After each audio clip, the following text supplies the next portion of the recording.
So hello guys, welcome back to another video. This is Amit Majumdar and आप देख रहे हैं नेक्रोमेंसर 04। तो गाइज आज से मैं एक्सप्लेन करने वाला हूँ पैरा स्टाइल द मैक्सिम। ठीक है, तो गाइज जो कोई भी मेरे चैनल में नया हो प्लीज़ सब्सक्राइब कर देना एंड बेल आइकन दबा देना। तो एनिमे के स्टार्ट में हमें दिखाया जाता है एक लड़का सोया हुआ है एंड वो कुछ सोच रहा था। सोचते सोचते देखते सुबह हो गया एंड वो जल्दी से जल्दी फिर उठ जाता है एंड नहा धो कर ब्रेकफास्ट कर लेता है। ब्रेकफास्ट के टाइम वो अपने हाथ को ही देख रहा था। उसे लग रहा था कि हाथ में शायद कुछ हुआ है एंड उसके पेरेंट्स भी इस बात से थोड़ा सा चिंतित थे। उसके पेरेंट्स ने उसको सुबह का ब्रेकफास्ट दिया एंड ब्रेकफास्ट जल्दी से खाने के बाद वो स्कूल जाने के लिए लौटता है एंड तभी हमें दिखाया जाता है कि एक स्पाइडर उसको अटैक करता है एंड वो डर जाता है। दूसरे सीन में दिखाया जाता है एक लड़का जो कि एक औरत को पहले ही मार चुका है, तो उसका पूरा शरीर खून से लथपथ हो चुका है।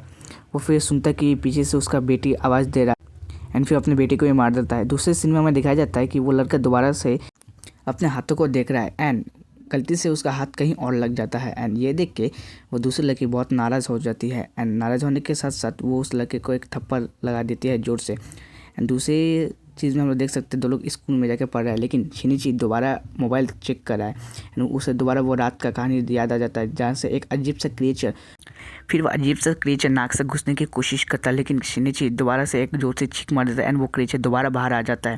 फिर वो देखता क्रिएचर दोबारा उसके तरफ इशारा कर रहा है एंड उसको अंदर जाने की कोशिश करता है। फिर वो जल्दी से जल्दी हाथ के अंदर घुस जाता है एंड शिनिची बचने के लिए ज़ोर से रस्सी से बांध देता है अपने हाथों को।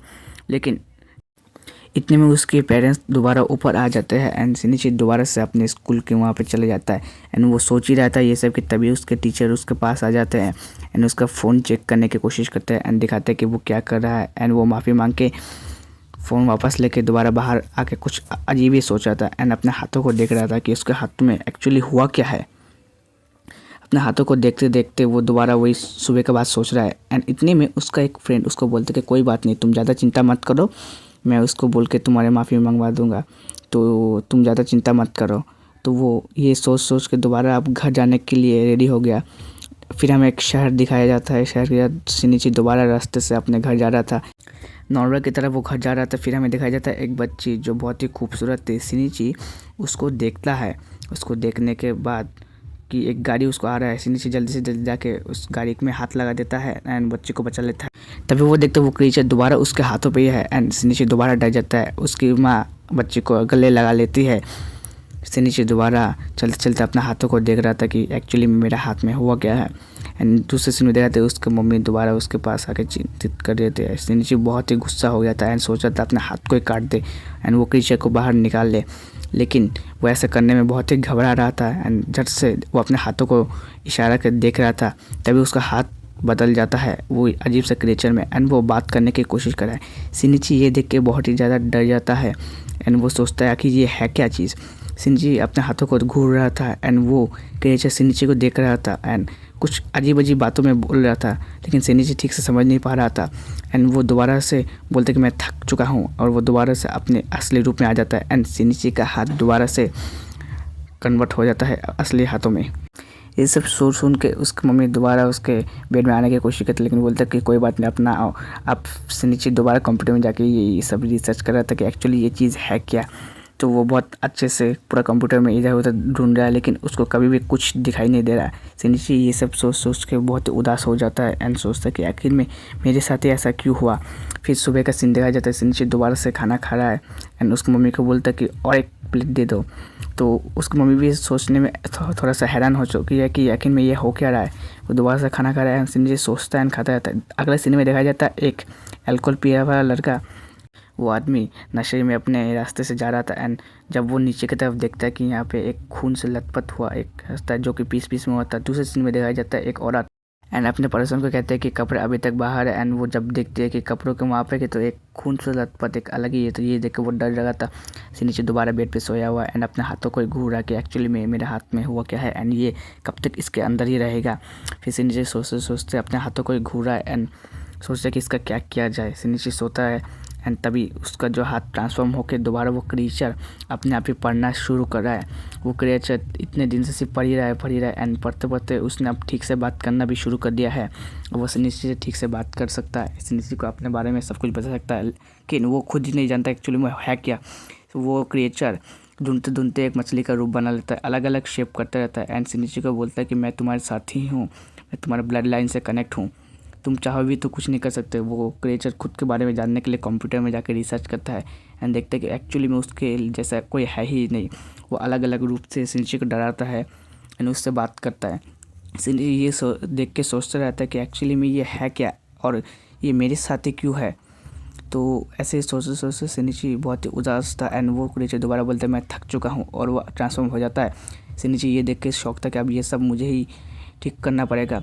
दोबारा से सुबह हो जाता है एंड वो दोबारा खाना खाने की कोशिश करता है। उसका पापा उसको स्पाइडर से नहीं डरा पाते क्योंकि वो नहीं डरता। वो दोबारा खाना मांगता है एंड वो इस बार कुछ ज़्यादा ही खा रहा था। दूसरे दिन सिनिची दोबारा अपने स्कूल जा रहा था एंड वो दूसरे रास्ते से जा रहा था। अपने हाथों को देखता रहता एंड उससे बात करता था कि एक्चुअल में तुम क्या करना चाहते हो, और वो बोलते कि मैं पुलिस के पास जाऊंगा एंड तुम्हें दिखाऊंगा। तो वो ही क्रिएचर बोलते कि ऐसा बिल्कुल भी मत करो, क्योंकि ऐसा करने से वो लोग तुम्हारे ऊपर एक्सपेरिमेंट करेंगे। एंड वो बोलते कि मेरे जैसा एक और यहाँ पर है, मैं जिसको सेंस कर पा रहा हूँ। तो वो क्रिएचर उसको बोलता है कि थोड़ा आगे जाओ, थोड़ा लेफ्ट में जाओ। ऐसा करते वो उसको दिखाता है, लेकिन वो भागने की कोशिश करता है, लेकिन वो रस्सी से दोबारा ट्रांसफॉर्म होकर लैम्प स्टैंड में ठीक से बांध लेता है। एंड सिनिची बोलता है कि छोड़ दो, मुझे जाने दो, लेकिन वो उसको बोलता है कि मैं तुम्हें प्रोटेक्ट करूँगा एंड मैं तुम्हारे साथ ही रहूँगा।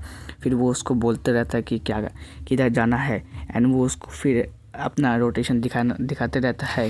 ये जो क्रिएचर है जिसका नाम है मिगी, ये उसको पहले बोलते रहे कि अब मेरा है और इसका डिस्टेंस थोड़ा कम है एंड वो दिखाता है कि सामने एक डॉग, एक्चुअली में ये डॉग जो है, ये एक डॉग दूसरे डॉग को मार के खा रहा है। ये देख के बहुत ही अजीब लगता है एंड सिनिची बोलता है आखिर में ये क्या है। फिर वो डॉग के अंदर एक और चीज़ दिखाया जाता है कि वो डॉग नहीं था, वो भी उस क्रिएचर के जैसा ही था। सिनिची ये देख के बहुत ही डर रहा था एंड उस डॉग की आंखें बिल्कुल सिनिची की तरफ ही थी। ये देख के सिनिची घबरा जाता है एंड वो बोलता है कि भागो एंड मैगी उसको भागने के लिए बोलती है। सिनिची भागते रहता है, बहुत जोर से भागता है एंड एक जगह जाकर रुक जाता है। फिर मैगी उसको बोलता है कि अब कोई चारा नहीं है, हमें उससे फाइट करना पड़ेगा, लेकिन सिनिची बोलता है कि यार ये कैसे होगा। फिर डॉग अपना रूप ट्रांसफॉर्म करता है एंड ट्रांसफॉर्म करने के बाद वही दोबारा वो उड़ते उसके पास आ जाता है। फिर मैगी अपने हाथ को कन्वर्ट करता है एंड कन्वर्ट करने के बाद बहुत लंबा सा होके उस डायरेक्ट डॉग के सीने में चले जाता है। सीने से एक दिल निकाल के यहाँ ले आता है और उस दिल को निकालने के बाद वो डॉग एकदम से मरने की हालत में आ चुका है। एक्चुअली में ये डॉग था नहीं, ये भी उसके जैसा ही एक था। फिर दिखाया जाता है कि वो डॉग नीचे गिर जाता है एंड वो पूरा ही मर चुका है। फिर मैगी उस हार्ट को एकदम पीस में टुकड़ा कर देती है एंड वो मर चुका होता है। यही देख के वो बोलते हैं कि आखिर में ये चीज़ है क्या एंड ये हमारे साथ क्यों हो रहा है। फिर सिनिची अपना हाथ ठीक से धो लेता है पानी से धोने के बाद फिर हमें अगला सीन में दिखाया जाता है कुछ एक अजीब सा जगह, जहाँ पर एक लड़की को सीने में चाकू मार देता है एंड वो अजीब से हंस रहा था एंड ये बहुत ही डरावना लग रहा था। एंड ये लड़का थोड़ा सा पागल टाइप का ही था, पता नहीं क्यों, पर इसका हरकतें देख के बहुत ही अजीब लग रहा था। फिर दूसरे सीन में दिखाया जाता है वो स्पेस से दोबारा एक बॉल की तरह कुछ आ रहा है ज़मीन में एंड इसके अंदर ही वो क्रीचर था जिसका नाम था मिगी। तो आज के लिए इतना ही, पार्ट 2 जल्दी आएगा।